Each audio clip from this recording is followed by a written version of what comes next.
ठीक है। नमस्कार साथियों, मैं राहुल शर्मा आप सभी लोगों का स्वागत करता हूं आपके अपने परिवार रोजगार विद अंकित पर। दोस्तों सभी को सुबह की राम राम भैया, गुड मॉर्निंग, राधे राधे, जय श्री कृष्णा। जी भाई, सभी का स्वागत है। सभी लोग जल्दी से जल्दी क्लास से जुड़ेंगे। सभी का बहुत बहुत स्वागत है दोस्तों। कैसे हैं आप सभी लोग?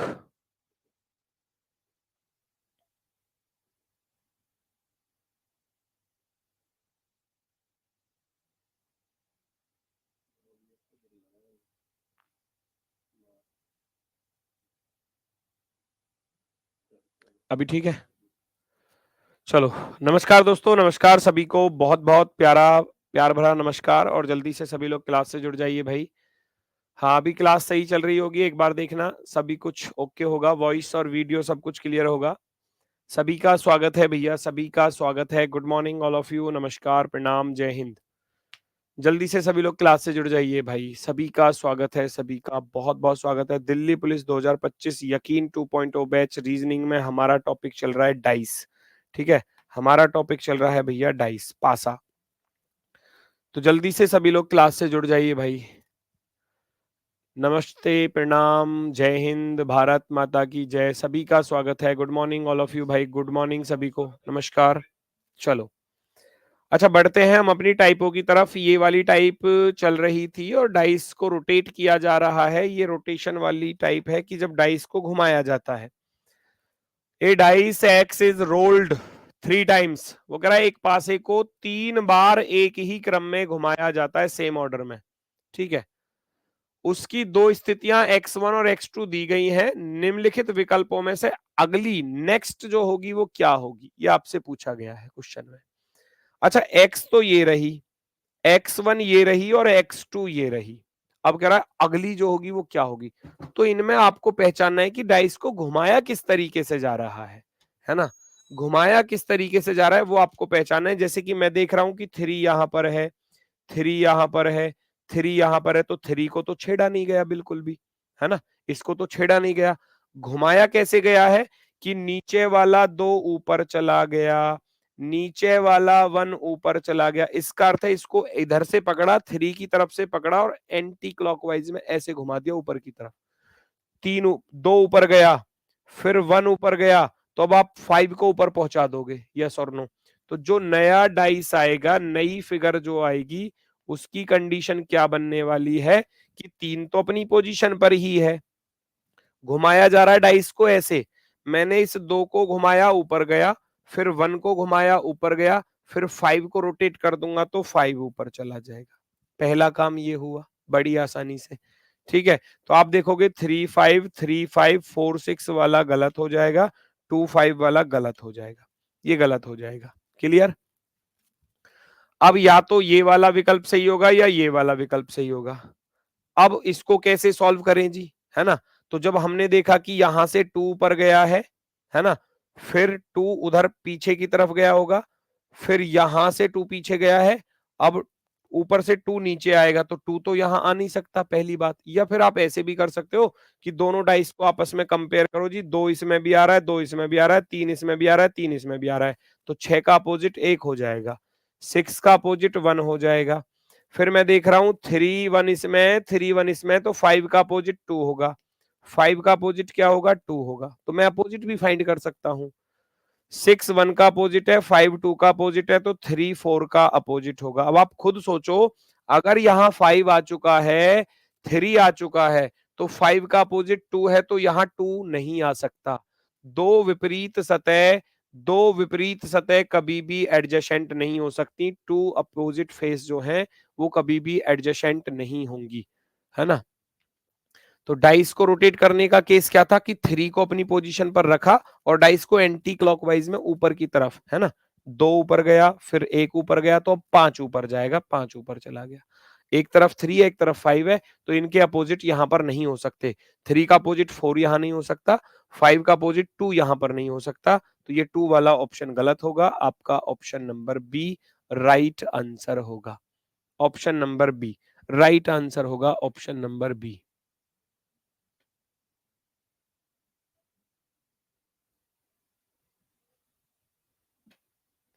ठीक है, चलो, बात आई समझ में किस तरीके की रोटेशन है, किस तरीके की रोटेशन है। नेक्स्ट अगला क्वेश्चन देखो जरा। एक ही पासे की तीन विभिन्न स्थितियां, three different position of the same dice are shown. आपको डाइस की तीन स्टेज दिखाई दी है ना। 5 5 5, टॉप पर सबके 5 है। टॉप पर क्या दिया है? 5 5 5। ऊपर क्या दिया है भैया? 5 दिया है ऊपर। तो इसका अर्थ है डाइस को ऊपर से पकड़ा गया है अब, है ना। डाइस को कैसे पकड़ा गया है? ऊपर से पकड़ा गया है। ऊपर से पकड़ने के बाद डाइस को कैसे घुमाया गया है? सोचो भाई, 4 पहले राइट में था, अब लेफ्ट में आ गया, यानी कि ऊपर से पकड़ा डाइस को और ऐसे घुमा दिया। जो 4 राइट में था वो लेफ्ट में आ गया, जो 6 राइट में था वो लेफ्ट में आ गया। तो अब जो नेक्स्ट फिगर आएगी उसका केस कैसे बनेगा भैया? उसका केस कैसे बनेगा? ध्यान से सुनो। 5 5 5 टॉप पर था तो यहां भी तो 5 ही रहेगा टॉप पर। अब रोटेशन कैसी थी? ऐसे थी, 4 राइट में था, लेफ्ट में आ गया। 6 राइट में है तो इसमें लेफ्ट में आ गया। अब 3 राइट में है तो 3 लेफ्ट में आ जाएगा। 5 3 का केस मैच करो, कहां कहां आ रहा है। 5 1 का केस ये गलत होगा, 5 4 का केस ये गलत होगा, 5 3 का केस ये 3 5 अपोजिट कर दिया, गलत होगा। आपके पास बचता है केवल एक ऑप्शन, क्योंकि डाइस को ऊपर से पकड़ा जा रहा है ना। जैसे कि अब यहाँ तो कोई ऐसा क्यूब भी नहीं है मेरे पास, ज्यादा से ज्यादा बस ये कर सकता हूँ। है ये रिमोट है, मान लो एसी का, ये रिमोट है एसी का, मैंने इसको ऊपर से ऐसे पकड़ा तो मैं इसको ऐसे घुमा रहा हूँ बार बार, है ना, ऐसे घुमा रहा हूँ ऊपर से पकड़ के, है ना। तो ये टॉप तो टॉप पर ही रहेगा। मैंने ऊपर से पकड़ा, डाइस को मैंने ऐसे घुमा दिया, फिर पकड़ा, फिर ऐसे घुमा दिया, फिर पकड़ा, ऐसे घुमा दिया। तो टॉप की तरफ से मैं उसको रोटेट कर रहा हूँ। तो जो टॉप पर पोजीशन है वो सेम ही रहेगी, 5 ऊपर ही आएगा। तो जहां 3 दिया था ये कभी भी आंसर नहीं होगा। और बाकी 4 राइट में था, 4 लेफ्ट में, 6 राइट में, 6 लेफ्ट में, 3 राइट में तो 3 लेफ्ट में, 5 3 5 3 वाला ऑप्शन नंबर डी आपको दिया था, ये आपका राइट आंसर होगा। क्लियर है? क्लियर है? एक बच्चा कह रहा है वर्कशीट कब से मिलेगी? ऐसा तो नहीं हो सकता कि मैंने आपको वर्कशीट नहीं दी। वर्कशीट वाला एक फोल्डर अलग बनवाया है, आप उसको देखते क्यों नहीं है? Wait, just wait and watch.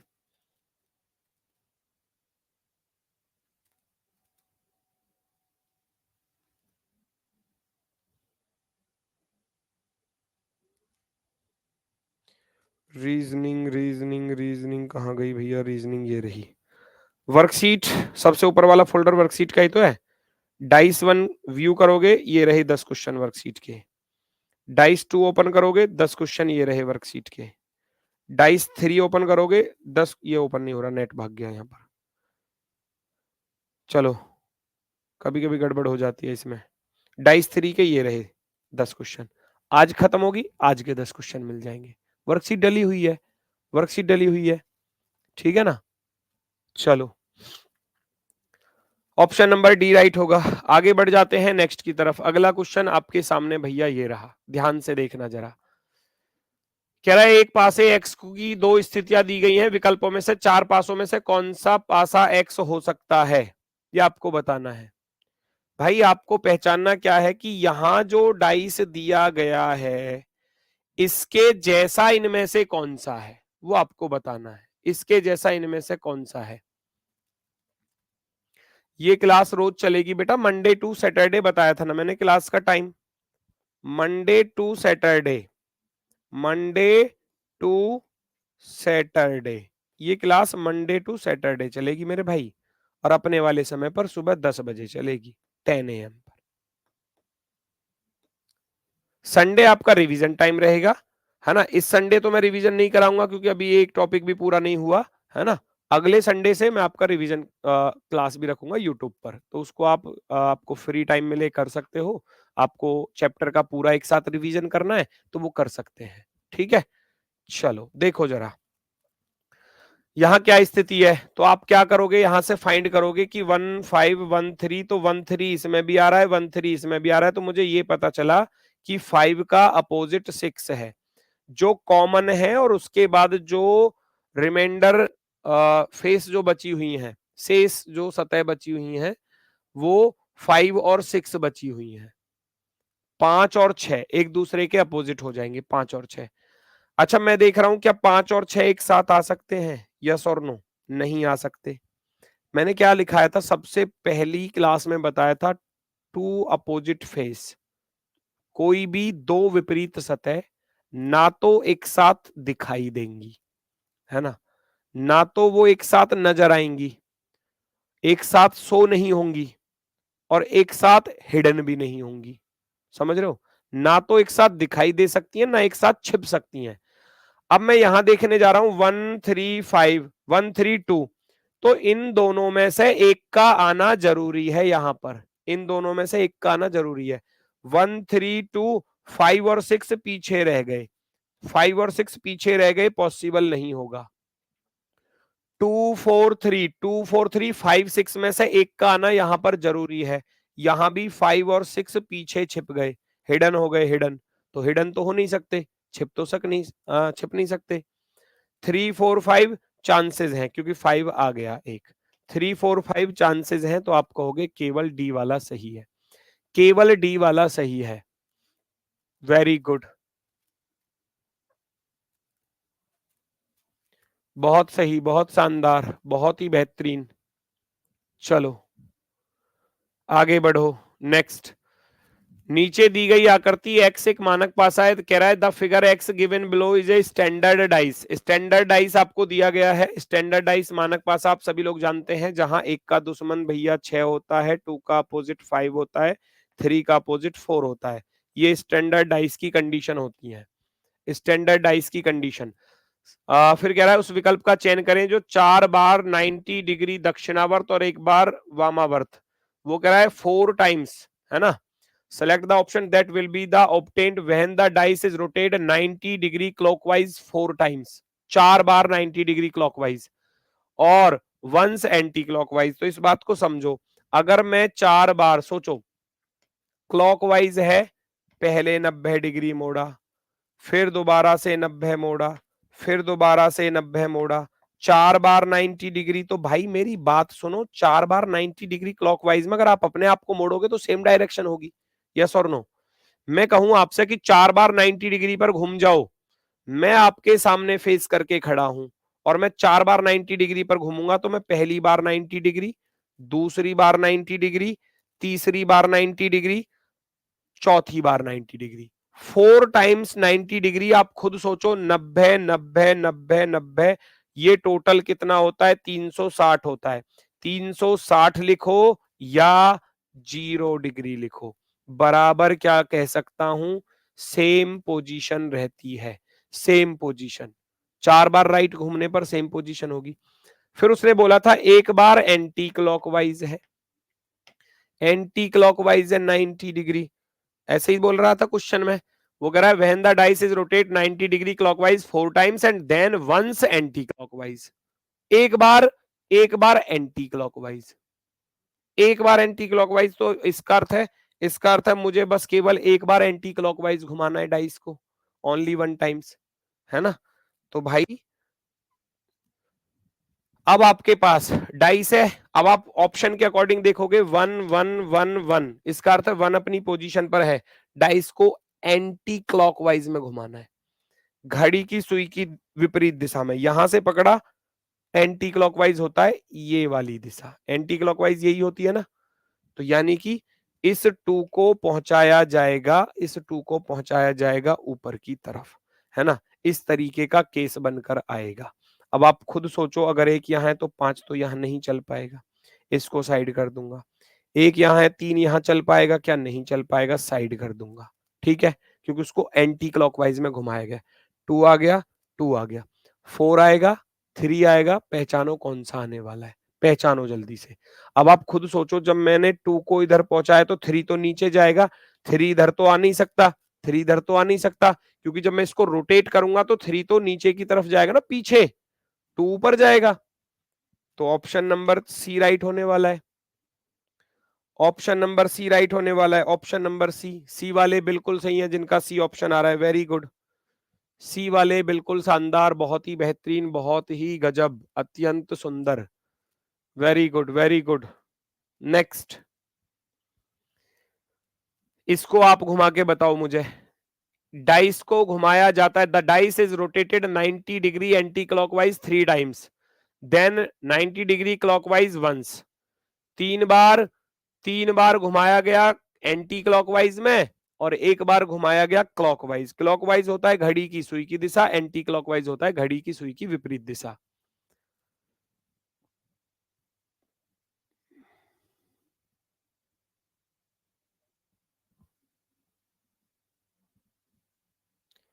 अगर लाइव क्लास मिस करता हूं तो रिकॉर्डेड तो बेटा एप्लीकेशन पर ही मिलेंगी ना, उसमें क्या दिक्कत है आपको?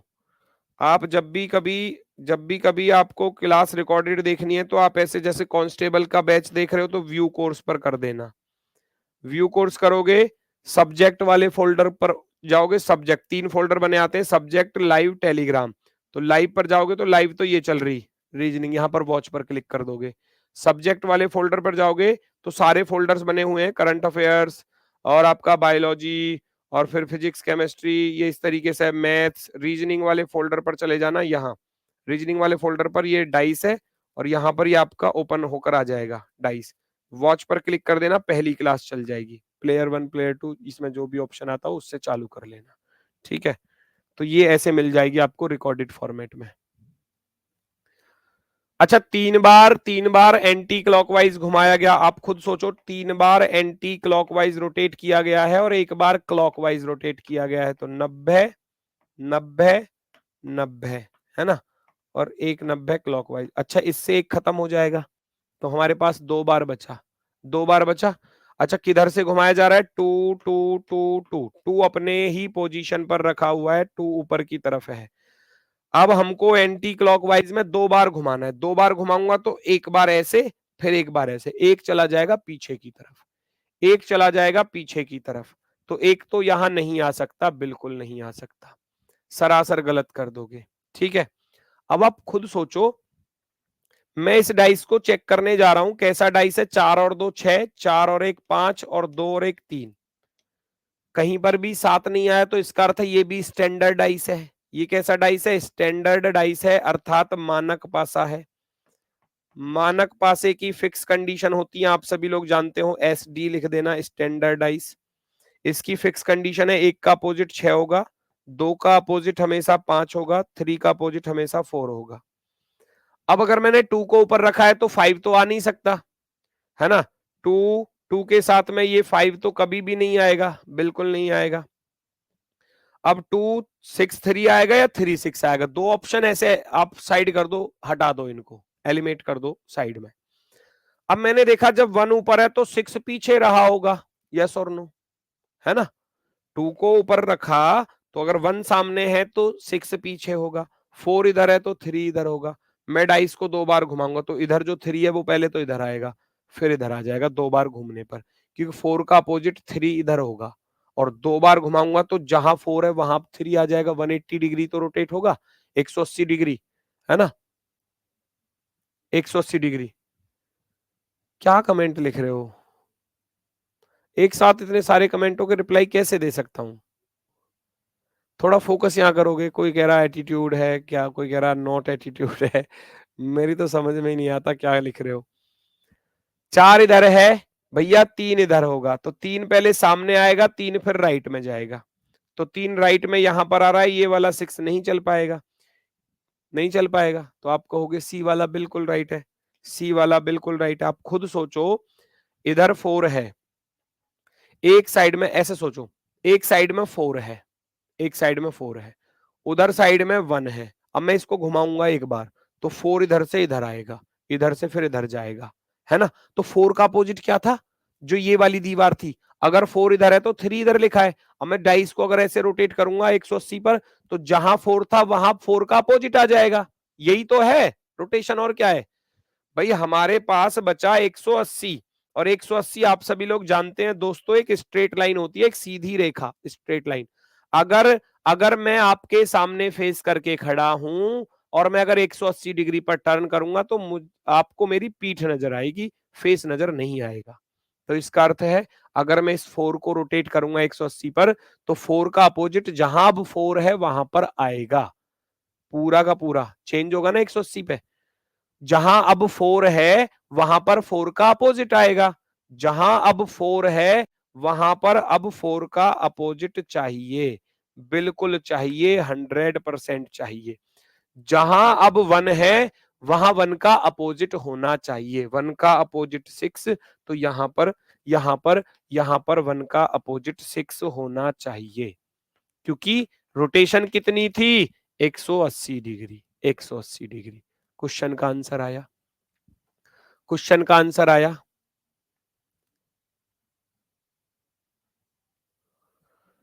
चलो, बहुत सही, बहुत सही, बहुत शानदार। क्लास में नेट नहीं चलता है। क्लास में नेट क्यों नहीं चलता भाई? या नेट से क्लास नहीं चलती? क्लास में नेट नहीं चलता या नेट से क्लास नहीं चलती? ये बताओ पहले तो। देखो अगला क्वेश्चन बहुत ही शानदार, बहुत ही बेहतरीन, ध्यान से देखेंगे सभी लोग। एक पासे में उसके आसन्न फलकों पर 1 2 3 4 डॉट्स दक्षिणावर्त क्रम में, दक्षिणावर्त होता है क्लॉकवाइज, वो कह रहा है एक dice has dots numbered, dice की स्पेलिंग गलत लिख दी, डाइस लिख लेना, है ना। A dice has dots numbered 1 2 3 4 on its adjacent faces in clockwise order, clockwise order, और and 5 and 6 on its top and bottom faces respectively, है ना।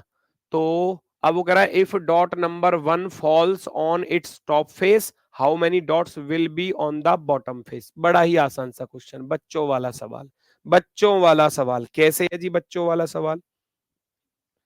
एग्जामिनर कह रहा है कि भैया ये जो सवाल है वो ये है, दक्षिणावर्त क्रम में, वो कह रहा है एक पासे में उसके आसन्न फलकों पर 1 2 3 4 डॉट्स दक्षिणावर्त क्रम में लिखे हुए हैं। दक्षिणावर्त क्लॉकवाइज में कैसे भी लिख लो। मैंने लिखा 1 2 3 4 ऐसे लिखा। उसने बोला कि भैया टॉप पर 5 है ना, और बॉटम पर 6 है, वो कहीं भी हो सकता है। यहां ऊपर 5 है और नीचे क्या है, नीचे 6 है। तो इससे मुझे क्या पता चला, इससे मुझे अपोजिट ही तो पता चले। 1 का अपोजिट 3, 2 का अपोजिट 4, 5 का अपोजिट 6। अब वो ये कह रहा है, अब वो कह रहा है अगर टॉप पर 1 होगा, अगर डॉट संख्या 1 इसके सबसे ऊपर फलक पर आ जाए, तो उस स्थिति में बॉटम पर क्या होगा, सबसे नीचे क्या होगा। इसका अर्थ है कि आपसे 1 का अपोजिट पूछा गया है। इसका अर्थ है इससे आपका 1 का अपोजिट पूछा गया है, तो 3 होगा। वो कह रहा है 1 का अपोजिट 3 तुरंत होगा, है ना, क्योंकि ये लिखे हुए थे क्लॉकवाइज में, क्रम से लिखे हुए थे, लगातार रेगुलर लिखे हुए थे। बड़ी आसानी से आंसर होगा ऑप्शन नंबर फर्स्ट, पहला विकल्प सही जवाब, पहला विकल्प सही जवाब। वेरी गुड, आगे बढ़ना जरा। इसका आंसर आप दे दो मुझे फटाफट से, 2 सेकंड में आंसर दे दो, 2 सेकंड में। यहां भी यही है, सेम, बिल्कुल सेम क्वेश्चन है, केवल सिंबल्स दिए नंबर की जगह पर।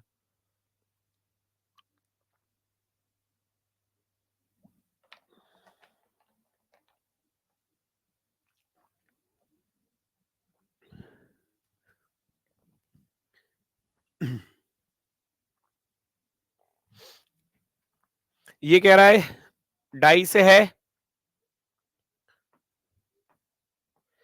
क्या कह रहा है, दक्षिणावर्त क्रम में आसन पृष्ठों पर अंकित हैं, क्या क्या अंकित है भैया, at the rate, has, and, और प्रतिशत, और स्टार और चिन्ह क्रम से सबसे ऊपर और सबसे नीचे है। स्टार वाला सबसे ऊपर है और बॉटम पर क्या दिया है, बॉटम पर दिया है डॉलर। वो कहीं भी हो सकता है, ये स्टार यहां हो सकता है तो एंड यहां हो सकता है, ये स्टार यहां हो सकता है, एंड यहां हो सकता है ना।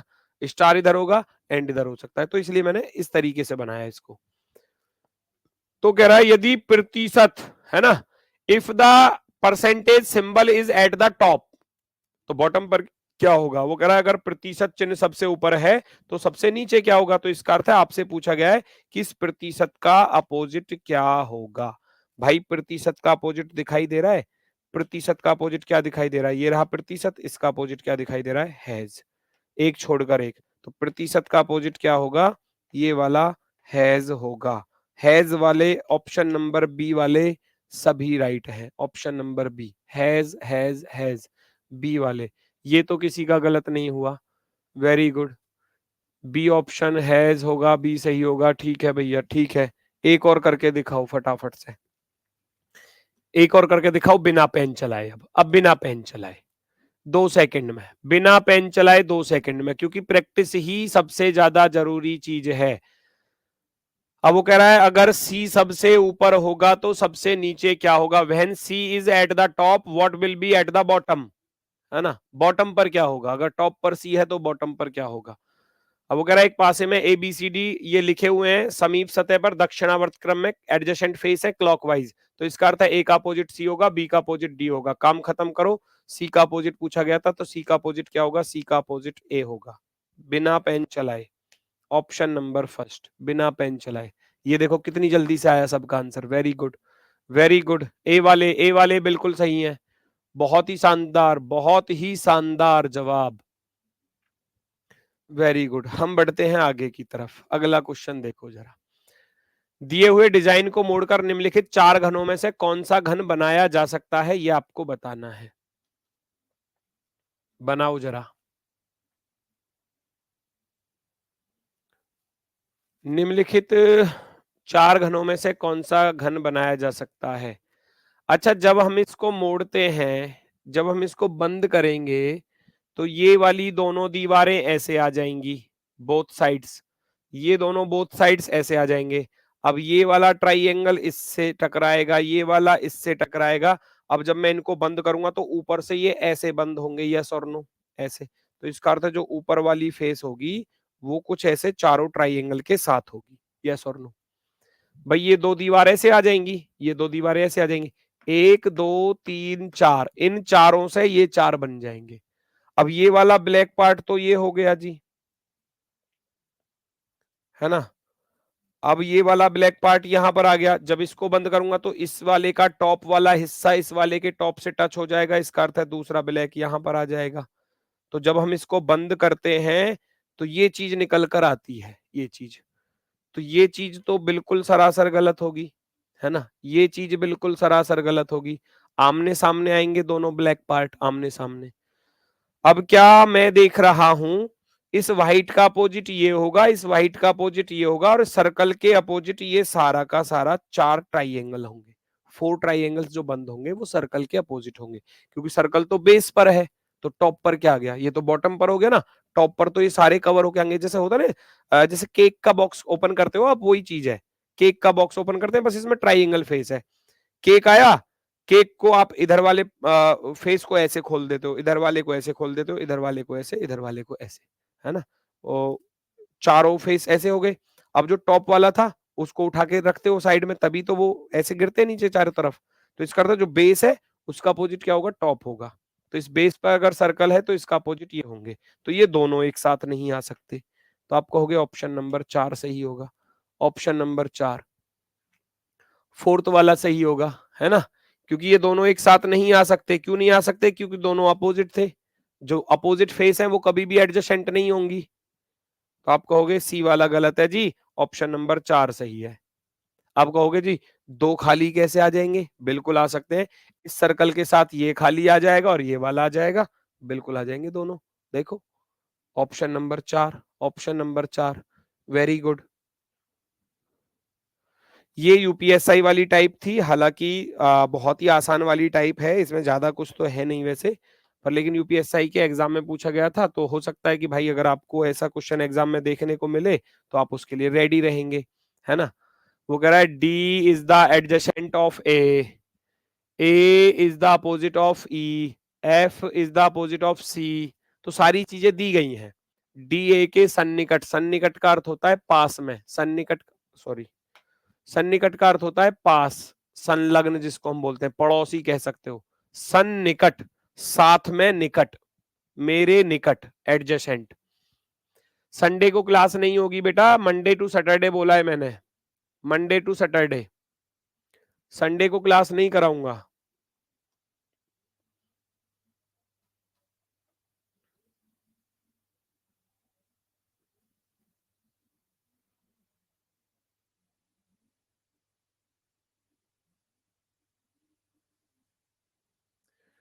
चेक करो जल्दी से। अब इसने अपोजिट दिया है, मेरी बात सुनना, ए ई का अपोजिट है, तो आप ऐसे तो लिख सकते हो कि ए का अपोजिट कौन है जी, ई है, यहां से पता चला। F is opposite C, F is opposite C, यहां से पता चला, यहां से। जब चार फेस अपोजिट हो गई तो दो फेस बची, दो फेस क्या बची, एक तो बी बचा होगा और एक ए ई एफ सी डी बचा है, तो यहां से मुझे पता चल जाएगा सारे अपोजिट्स। एक बात ध्यान से सुनना, एक बात ध्यान से सुनना, एक फेस का हमेशा एक ही फेस अपोजिट होता है, मैंने पहली क्लास से बताता आ रहा हूं। इस टॉप का अपोजिट बॉटम ही होगा, इस टॉप का अपोजिट क्या होगा, बॉटम ही होगा, और बाकी चार जो हैं वो इसके पड़ोसी हैं। अगर मैं कहने लगूं ये छत ऊपर है, आप कमरे में बैठे हो तो छत ऊपर है, ये चार दीवार इस छत से टच हो रही हैं, यस और नो, चार दीवार क्योंकि इन पर टिकी हुई है छत, चारों दीवार क्या हो गई, इसकी दोस्त हो गई क्योंकि इन पर टिकी हुई है, ये जो छत है जो ऊपर टॉप है वो चारों दीवारों पर टिका हुआ है। अगर सोचो मैं छत को इस फर्श से मिला दूं तो क्या कमरा बनेगा, क्या क्यूब बनेगा, नहीं बनेगा, फिर तो खत्म हो गया मामला। तो इसका अर्थ है जब छत और फर्श अपोजिट हैं तो ये चार इसके दोस्त इसके बीच में आएंगे, वो कॉन्सेप्ट यहां लागू होगा। वो कह रहा है निम्नलिखित में से कौन सा निश्चित रूप से सत्य है, विच of the following is definitely true, true वाला बताना है। ये कह रहा है कि डी जो है सी और ए के बीच में है, D is between C and A. भाई डी, डी बीच में तब आएगा, डी बीच में तब आएगा जब ये एफ और सी अपोजिट होंगे, सी और ए, सी और ए। वो कह रहा है डी जो है सी और ए के बीच में। अच्छा बीच में आने का अर्थ क्या होता है, बीच क्या होता है, मीडियम, है ना, मिडिल में। बीच में कौन आता है, दो परिवार है, दो परिवारों की लड़ाई हो रही है आपस में, तो बीच में पंच आएंगे, पांच पंच के जी इनको, इनकी सुलह करवा दो, है ना, ठीक है ना, पंचायत जो होती है, ठीक है। एक इधर है पक्ष, एक इधर पक्ष है, दोनों की लड़ाई चल रही है, तो बीच में छोट छोटाव के लिए कोई आता है। मान लो मैं इनसे लड़ने लगूं तो कोई तीसरा आएगा मुझे छुड़ाने के लिए, हम दोनों को छुड़ाने के लिए, तो इसका अर्थ है हम दोनों का अपोजिट होना जरूरी है, तभी तो बीच में कोई आएगा, तभी तो कोई बीच में आएगा। तो भाई ये डी जो है इनके बीच में तब आएगा जब ये दोनों अपोजिट होंगे, और ये दोनों तो अपोजिट है ही नहीं, सी और ए तो अपोजिट है ही नहीं, तो आप कहोगे पहला तो गलत है जी। बीच में इंसान तब आएगा जब कोई अपोजिट होंगे। क्या डी बी के पास में है, डी बी के पास हो नहीं सकता क्योंकि डी और बी दुश्मन थे, दोस्त तो हो नहीं सकते। D is adjacent to B, no, D is opposite to B, है ना, डी जो है वो बी का अपोजिट है, एडजेसेंट नहीं है। ए डी और बी के बीच में है, A is between D and B, तो मैंने क्या बताया, डी और बी का अपोजिट होना जरूरी है तभी ये बीच में ए आ सकता है, वरना नहीं आएगा। तो हमने देखा डी और बी अपोजिट हैं तो बीच में ए आ जाएगा, 100% आ जाएगा बीच में, 100% आ जाएगा भैया, तो आप कहोगे सी वाला सही है। ई ए और एफ के बीच में है, ए और एफ का अपोजिट होना जरूरी है तभी आ सकता है, एफ का अपोजिट तो सी था, तो इसका अर्थ है ये वाला गलत है। आप कहोगे सी वाला ऑप्शन सही है, तो सी वाला सी वाले पर दिया है, इसको टिक कर दिया जाएगा। अभी थोड़ा सा समझ में आया होगा, थोड़ा सा, मैं खुद ही कह रहा हूं, हो सकता है पूरा समझ में ना आया हो। इंग्लिश मत बोला करो, लोग किसी को इंग्लिश चाहिए, कोई कहता है कि इंग्लिश मत बोलो, कोई कहता है कि इंग्लिश में बोलो, कोई कहता है हिंदी में बोलो। जाएं तो जाएं कहाँ है, हर कदम पर कई कातिल हैं, जाएं तो कहाँ जाएं। सी ऑप्शन राइट होगा, सी ऑप्शन राइट होगा, ठीक है। भाई दोनों तरीके के बच्चे हैं क्लास में, कुछ इंग्लिश में पढ़ने वाले भी हैं, कुछ हिंदी में पढ़ने वाले भी हैं, तो मैं दोनों चीजें ही बोलकर चल रहा हूं हर क्वेश्चन पर, है ना, हर क्वेश्चन पर दोनों बातें ही तो बोल रहा हूं मैं, कोई ऐसा तो नहीं है कि बिल्कुल इंग्लिश टू इंग्लिश ही बोल रहा हूं या बिल्कुल हिंदी तो हिंदी में ही बोल रहा हूं, है ना, ऐसा तो नहीं है, तो दोनों चीजें चल रही हैं साथ में। अब ये मतलब इतनी बड़ी इंग्लिश नहीं है यहाँ पर, देखो अपोजिट, मुझे नहीं लगता एक क्लास में एक सिंगल बच्चा बता दो जो ये ना जानता हो कि अपोजिट का अर्थ क्या होता है, एक सिंगल बच्चा बता दो, मैं अपोजिट बोल रहा हूं, मैं विपरीत नहीं बोल रहा, चलो मैं अपनी गलती मान रहा हूं कि मैंने अपोजिट बोला, लेकिन मुझे क्लास में एक बच्चा ऐसा तो बता दो जो अपोजिट का हिंदी अर्थ ना जानता हो, फिर उसका पढ़ना बेकार है अगर ना जानता होगा तो। अपोजिट तो बचपन से ही पढ़ते आ रहे हैं, अपोजिट विपरीत। फिर क्वेश्चन को देखो जरा, सॉल्व करो। ये कह रहा है 5 इज अपोजिट 6, 5 6 के विपरीत है, तो आप लिख दोगे साइड में, साइड में नोट कर दो। हमको पता चला कि 5 और 6 दुश्मन है, 5 और 6 क्या है भैया, अपोजिट है, अपोजिट। 1 3 का अपोजिट है, तो आप लिख दोगे 1 और 3 क्या है मेरे भाई, अपोजिट है। बड़ी आसानी से मैंने लिख दिया। 2 4 का अपोजिट है, तो मैं 2 और 4 को लिख दूंगा क्या, अपोजिट है जी। 2 और 4 अपोजिट, सारे अपोजिट मुझे पता चल गए, सारे विपरीत पता चल गए, सारे विपरीत पता चल गए। अब कह रहा है निम्नलिखित में, ध्यान से पढ़ना, ये गलती होती है बच्चों से अक्सर, निम्नलिखित में से कौन सा निश्चित रूप से गलत है, गलत गलत यानी कि which of the following is definitely false. गलत वाला पूछा है, गलत वाला। अब की बार सही वाला नहीं पूछा, अब की बार गलत वाला पूछा है, तो इसका अर्थ है 4 में से 3 तो सही होंगे, 1 गलत होगा, उस गलत को ढूंढ कर निकालो। ये कह रहा है पहला कि 4 5 और 6 के सन्निकट नहीं है, 4 जो है 5 और 6 के सन्निकट नहीं है। क्यों नहीं है, 5 और 6 के सन्निकट में चारों आ सकते हैं, 5 का सन्निकट बस 6 नहीं होगा। मेरी बात सुनो, जो अपोजिट है बस वही तो दुश्मन, वही तो दुश्मन है, दोस्त नहीं हो सकता। जो दुश्मन है वो दोस्त नहीं हो सकता, जो अपोजिट है वो एडजेसेंट नहीं हो सकता। 5 का ये पड़ोसी कभी नहीं हो सकता, 5 का पड़ोसी 1 भी हो जाएगा, 5 का पड़ोसी 3 भी हो जाएगा, 5 का पड़ोसी 2 भी होगा, 5 का पड़ोसी 4 भी होगा, है ना। मान लो मैंने छत पे 5 लिख दिया, नीचे फर्श पे 6 लिख दिया, तो बाकी 4 नंबर 5 के दोस्त हो गए या नहीं हो गए।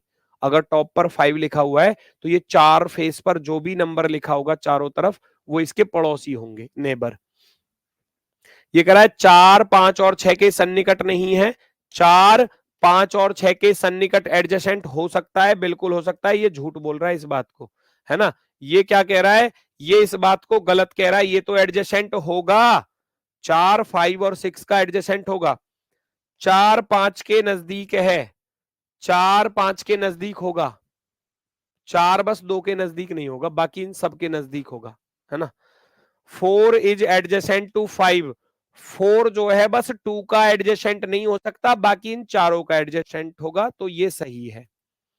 6 1 के नजदीक है, 6 जो है बस 5 का एडजेसेंट नहीं होगा, पड़ोसी नहीं होगा, बाकी सबका होगा। 6 1 के पास में है, बिल्कुल होगा। 5 1 के पास में है, 5 बस 6 के पास में नहीं हो सकता, बाकी सबके पास में हो सकता है। 5 इज एडजेसेंट टू 1, बिल्कुल हो सकता है। तो 3 तो सही थे, 1 गलत था, गलत था ए वाला, तो हम आंसर में ए को टिक करेंगे, क्योंकि गलत वाला पूछा है उसने कि गलत वाला बताओ। 3 सही है, ये गलत लिखा हुआ है, तो आप कहोगे ऑप्शन नंबर डी राइट है। Option number D right answer होगा। Option number D, very good, बहुत ही सुंदर, बहुत ही शानदार। चलो अगला क्वेश्चन एक और बेहतरीन और शानदार, अगर मैं कहूं, मुझे करके दिखा दो फटाफट से, जल्दी से बता दो आंसर। अब मैं नहीं बताऊंगा इसका आंसर, आप लोग मुझे बताएंगे, जल्दी से बताएंगे, जल्दी से। सारी चीजों को अच्छे से पढ़ो और तसल्ली पूर्वक आंसर दो, तसल्ली पूर्वक आंसर दिखेंगे सभी लोग।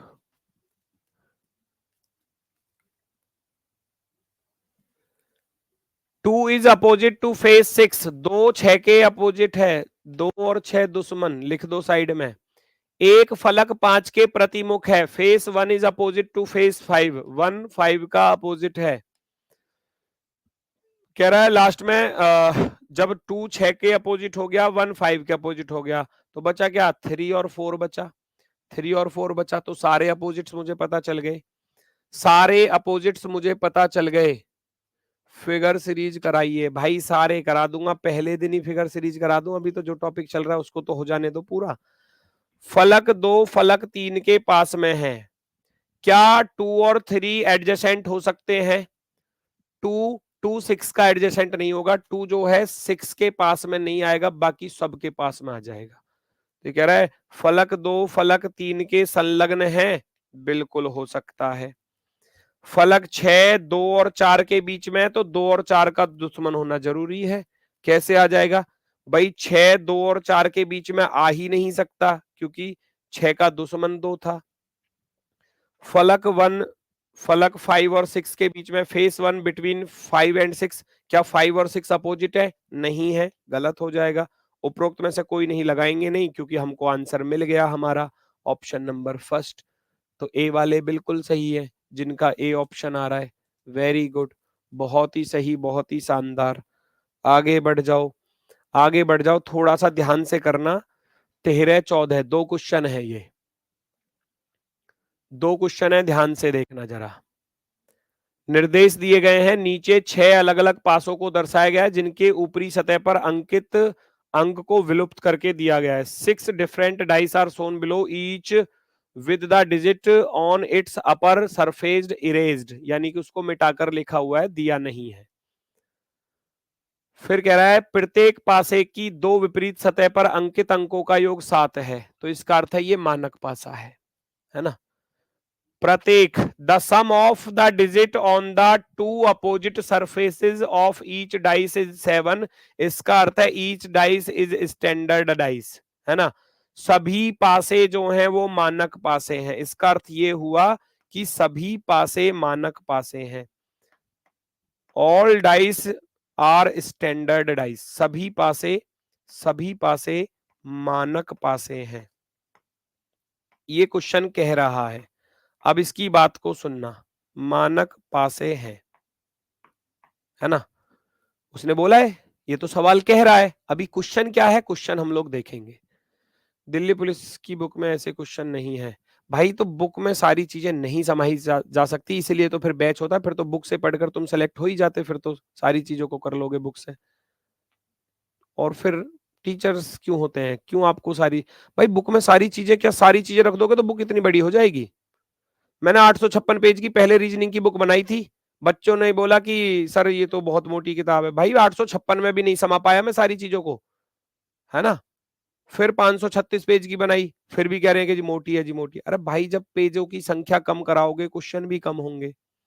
और जब आप ये कह रहे हो कि भैया कि जी इसमें क्वेश्चन मतलब ज्यादा रखो, ज्यादा चाहिए, तो ज्यादा चाहिए तो तभी तो सारी टाइप आ सकती हैं, है ना। आप 1000 पेज की बना लो तब भी नहीं आ पाएंगी सारी टाइप, आप 2000 की बना लो तब भी नहीं आ पाएंगी। तो सिखाना तो पड़ता है सारी चीजों को। सभी पासे मानक पासे हैं, ठीक है, ऐसा उसने बोला। क्वेश्चन पर आ जाओ, क्वेश्चन क्या कह रहा है देखो जरा। ये है question, if a dice with an even numbers of values have even numbers on its upper face, what will be there total sum. वो आप देखो, ये समझ में नहीं आया होगा आपके में। वो कह रहा है यदि सम संख्यांकित मान वाले पासे, इसका अर्थ क्या है? हमारे पास 6 पासे थे, हमारे पास कितने डाइस हैं? 6 डाइस हैं। तो इसका अर्थ ये हुआ, सम होता है इवन, तो मुझे कौन कौन से डाइस लेने? 2 नंबर का डाइस लेना है, 4 नंबर का डाइस लेना है, और 6 नंबर का डाइस लेना है। क्योंकि ये तो इवन हो गया, है ना, ये इवन डाइस है, इवन, ऐसे लिख लेना, इवन ई। ये ऑड है, ऑड के लिए ओ, ये ऑड हो गया, ये भैया इवन हो गया, और ये ऑड हो गया, ये इवन हो गया। ई ओ का अर्थ ये है, बात आई समझ में, सम और विषम। तो सम विषम तो जानते होगे, मैथ में आपने पढ़ा होगा, बचपन से पढ़ा होगा। अलग से कोई ये सोच रहे हो कि जी अभी क्लास में नहीं पढ़ा है तो कान के नीचे रेपटा लगा दूंगा, ये बचपन से ही पढ़ते आ रहे हैं सम विषम। 2 4 6, 2 4 6 कैसे हैं? सम। तो वो कह रहा है यदि सम संख्यांकित मान वाले पासे के ऊपरी फलक पर सम संख्या हो, तो सम वाले पहले पकड़ लो ना कौन से हैं। सम वाले हम पकड़ लेते हैं, एक तो ये रहा सम वाला दोस्तों, एक ये रहा सम वाला, और एक ये रहा सम वाला। मैंने इनको पकड़ लिया। वो कह रहा है अगर ऊपर ऊपर सम संख्या हो, तो सोचो, पहले तो ये सोचो, मैंने अपोजिट की बात की, ये सारे के सारे पासे कैसे थे? मानक पासे थे। इसका अर्थ है 1 का दुश्मन हमेशा 6 होगा, 2 का दुश्मन हमेशा 5 होगा, 3 का अपोजिट हमेशा 4 होगा। मानक पासा यही तो कहता है स्टैंडर्डाइज, सभी स्टैंडर्डाइज हैं, और जो स्टैंडर्डाइज की कंडीशन होती है उनका सम जो है वो 7 होता है। तो 1 6 7 2 5 7 3 4 7 अपोजिट फेस का। अब वो कह रहा है यदि सम संख्यांकित वाले पासे पर अगर ऊपर सम संख्या हो, वो कह रहा है कि यहां पर भी सम संख्या होनी चाहिए मेरे भाई। वो कह रहा है यहां पर भी एक इवन नंबर ही आएगा, यहां पर भी एक इवन नंबर ही आएगा, यहां पर भी एक इवन नंबर ही आएगा। अब मेरी बात सुनो, 3 आ गया 5 आ गया, तो 3 का दुश्मन क्या है, 4 यहां नहीं आ सकता, 2 का दुश्मन 5 यहां नहीं आ सकता। 1 और 6 बचा, 1 और 6 में से इवन क्या है, 1 और 6 में से इवन है 6, 1 और 6 में से इवन क्या है, 6 है। ऐसे ही 5 आ गया 3 आ गया, तो 5 आ चुका है 3 आ चुका है, तो 4 और 2 आ नहीं सकते, 1 और 6 बचा, 1 और 6 में से क्या आएगा, 6, क्योंकि इवन ही आएगा, इवन ही आ सकता है। यहां भी 6 आ गया, यहां 4 और 2 आए हुए हैं, 4 यहां आ गया 2 यहां आ गया, तो 1 और 6 बचा, तो 1 और 6 में से इवन क्या है, 6 है, तो 6 यहां पर आएगा। बस वो कह रहा है यदि मैं इन सम संख्यांकित मान वाले डाइस को लेकर चलता हूं, अगर ऊपरी फलक पर इवन नंबर है, सम संख्या है, तो इनका कुल योग कितना होगा भैया। पहले पर भी 6 आया, दूसरे पर भी 6 आया, और तीसरे वाले पर भी 6 आया, टोटल मिलाकर कितना हो गया, 18 हो गया। Answer option number B, option number B 18 क्या होगा हमारा सही जवाब होगा। बात समझ में आई, दोबारा समझ लो। उसने बोला था कि यदि मैं सम वाली पोजीशन पर जो आ रहे हैं, इवन पोजीशन पर जो डाइस आ रहे हैं, तो 2 4 6 आ रहा है इवन पर। वो कह रहा यदि ऊपर वाले फेस पर इवन नंबर ही हो, तो वो ढूंढ कर निकालो कौन सा होगा। तो 3 और 5 अगर यहां है, तो 3 और 5 यहां है, तो 2 4 तो आ नहीं सकते, यहां पर बचेगा क्या, 1 और 6, तो 1 और 6 में से इवन क्या है, 6 है, 1 तो ऑड है। ऐसे ही अगर 5 और 3 यहां आ गया, 5 और 3 यहां आ गया, तो 2 और 4 नहीं आ सकते क्योंकि वो अपोजिट थे, तो बचा क्या, 1 और 6, 1 और 6 में से एक ही आएगा, इवन आएगा, 6 आएगा। 4 और 2 पहले से आ चुके हैं, एक इवन नंबर क्या बचेगा, 6 बचेगा, 6 को यहां रख दूंगा, 6 ऊपर आया, 6 इधर आया, 6 इधर आया, टोटल मिलाकर क्या हो जाएगा, टोटल मिलाकर क्या हो जाएगा मेरे भाई, 18 हो जाएगा। यस और नो बता दो, यस और नो, 18 आंसर होगा। डाइस की कितनी क्लास और चलेंगी, अभी एक क्लास और लगेगी, एक क्लास और लगेगी। भाई मेरी बात सुनो, देखो पढ़ना है तो फिर ऐसे पढ़ो कि कोई क्वेश्चन बचना नहीं चाहिए, पेपर में कैसा भी सवाल आ जाए फिर वो बचना नहीं चाहिए। फिर उससे अच्छा तो फिर ना ही पढ़े तो ही बेहतर है। अगर चैप्टर पढ़ने के बाद भी अगर सवाल छूट जाए एग्जाम में, तो फिर लानत है, फिर पढ़ने का फायदा ही क्या हुआ। अगर कैसा भी क्वेश्चन आ रहा है उसके लिए रेडी रहो, एक बार बेसिक को अच्छे से क्लियर कर लोगे, सारी चीजें बेहतर होती चली जाएंगी, ठीक है ना। चलो देखो जरा अगला क्वेश्चन इसी पर। अब कह रहा है विषम संख्यांकित मान वाले पासे, विषम वाले उठा लो, विषम वाले पकड़ने हैं भैया अब की बार। अब विषम वाले कौन कौन से हैं, ये इनको मैं ग्रीन पेन से बंद कर रहा हूं, ये है विषम, ये विषम है, 1 3 1 3 5 है ना, 1 3 5 कैसे हैं, विषम है। सवाल को पढ़ो, कहना क्या चाह रहा है। If a dice with an odd number of values has odd number on its lower face, what will be the sum of the number of its upper face. ध्यान से सुनना, यदि विषम संख्यांकित मान वाले पासे, लिख दूं यहीं पर नोट कर देता हूं, थोड़ा और अच्छे से समझ में आएगा क्लियरली। विषम वाले उतार देता हूं बेटा, क्या है मुझे भी नहीं दिख रहे तो। अच्छा 5 6 है, इस पे 2 6 है, 5 6 और 2 6, मैं नोट कर रहा हूं,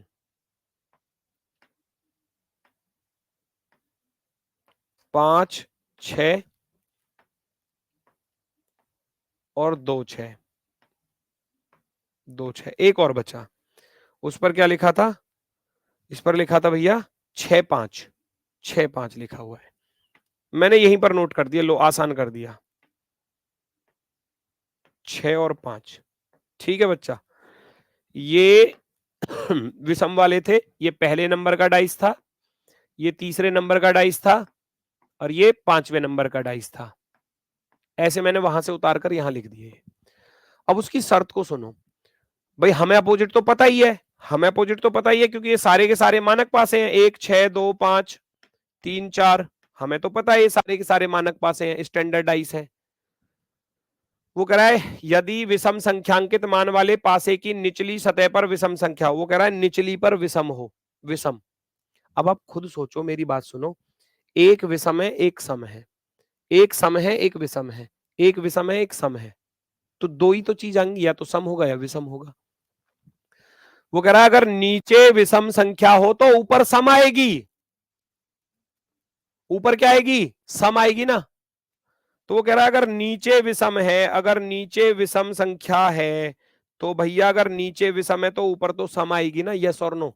5 आ गया, 6 आ गया, 5 का दुश्मन 2 है, 3 का दुश्मन 4 है ना, 5 का दुश्मन 2 है और 6 का दुश्मन 1 है, तो बची फेस 3 और 4 वाली, तो 3 और 4 में से 4 ऊपर आएगा।